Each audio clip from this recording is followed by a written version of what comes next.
یو سړی هغه واده وکړو، د واده نه وروستو به هغه سر کول چې په طلایي کې به یې میچازې کولې، او دې میچازو نه زنانه ډېرې زیاتې تنګي. تاسو به کتلي که نه کله چې زنانه خپل ماشومانانو ته وګوري او هغې میچازې کړي، نو بې صبره ښځه چې نو هغه چغې وړو شروع کړي، خدای دې تباه کا، خدای دې برباد کا، میچازې دې وکړې، ته به کله صبرېږي. دغه شان یو صبر والا ښځه وه، لیکن خاوند یې دا کار شروع کړو. دا یې خو اورېدلي وو چې واړه دا کار کوي، په طلایي باندې میچازې کوي، شپې خوب کې میچازې کوي، خو دې ښځې دا نه اورېدلي چې خاوندان هم کله کله میچازې پرېږدي. نو دا شان کار وشو چې کله به یې بستره کتله، طلایي به یې کتله، نو هغه به لمده وه او دې سړي به میچازې کړې وي. نو دې ښځې ورته خدای تباه برباد کا، زه خو دې وشرمولم چې ګورم نو ته میچازې کوې، طلایي دې لمدی، دا کار ولې کوې؟ هغه سړي ورته ویل ښځې مخکې نه دومره خفه یم، پریشانه یم، نور مې زیات مه پریشانه کوه، خو یو کیسه درته کوم. ښځې ورته ویل ښه وکړه راته کیسه. وایي دا شان کار دی چې زما په دې کې څه قصور نشته، شپې ټیم کې چې کله زه اوده شمه شیطان راشي او ما ځان سره یو ځنګل ته بوځي، نو هغه ځنګل کې دې ما ته وایي چې میچازې وکړه، نو زه میچازې وکړمه. سهار چې پاڅمه نو دا طلیا،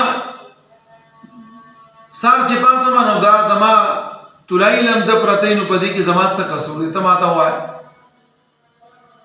دې ښځې چې کله دا خبره واورېده، نو دې ښځې خپل خاوند ته ووایي چې خاونده معلومه دا شوه چې ستا شیطان سره غټه مرګستیا ده، غټه مینه ده دې ورسره، او د دې شیطان هم تا سره دومره زیاته مینه ده چې تا ځنګل ته بوځي، نو چې دا شیطان ستا دومره غټ ملګری دی، نو دې شیطان ته ووایه چېرته یو خزانې پټې پرتې موږ له دې راکړي، زموږ دا غریبي به هم ختمه شي او پریشانیانې به هم ختمې شي او موږ به خوشحاله شو.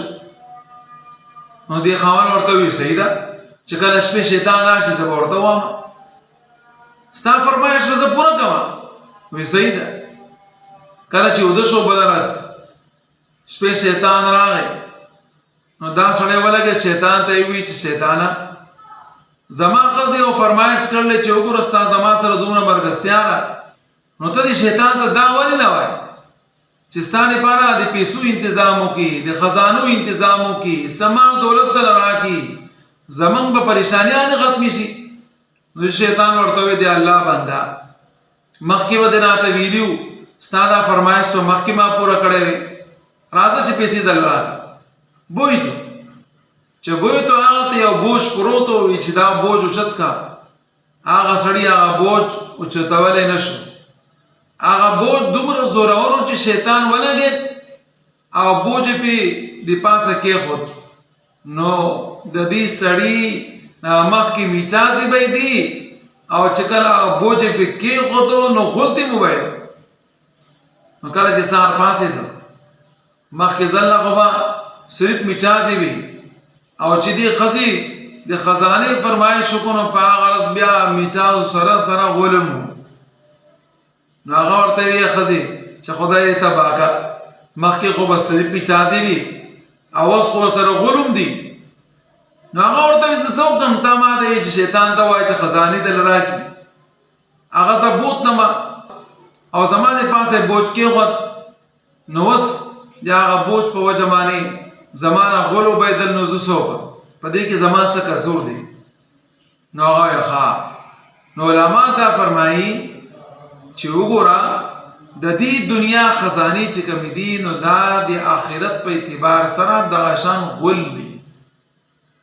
ځکه الله فرمایي قل متاع الدنیا قلیل، ته ورته ووایې پیغمبره چې دا سامان خو ډېر لږ دی، دنیا لږې ورځې مزې دي، لږې فائدې به اوچتې کوي او بیا به موږ طرف ته راځي.